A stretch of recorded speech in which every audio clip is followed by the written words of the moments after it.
When I first got my acceptance letter to PC, I remember I always knew that like the small envelope was bad news and the big envelope was you definitely got in. When I got to the mailbox, I remember opening the mailbox and seeing the large envelope and just jumping up and down.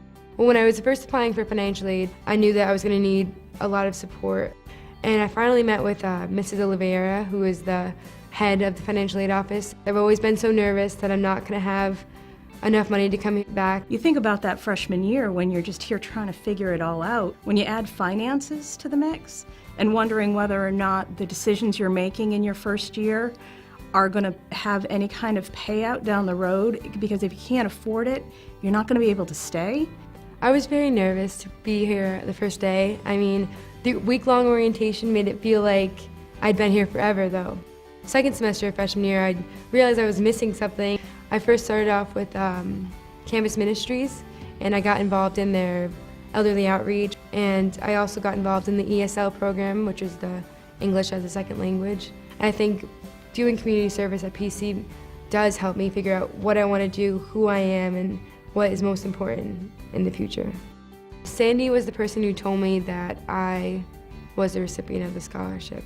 I was just smiling. I didn't know whether to smile or cry or just hug somebody, but it was just amazing that someone could just give me that chance without knowing me. If you asked any of the individuals in my office, we all have stories.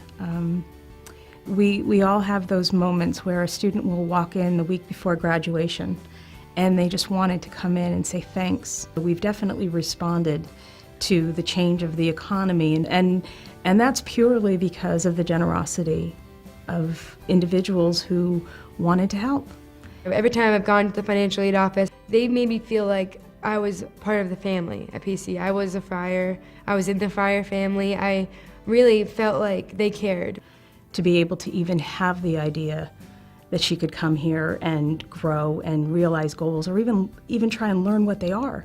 I was so relieved. I finally felt like the weight was off my shoulders and that I could actually carry on with my classes and academics without this being my first priority. The idea that you've been able to link that dream to reality is huge. I get to be the custodian and share that sense of relief with someone.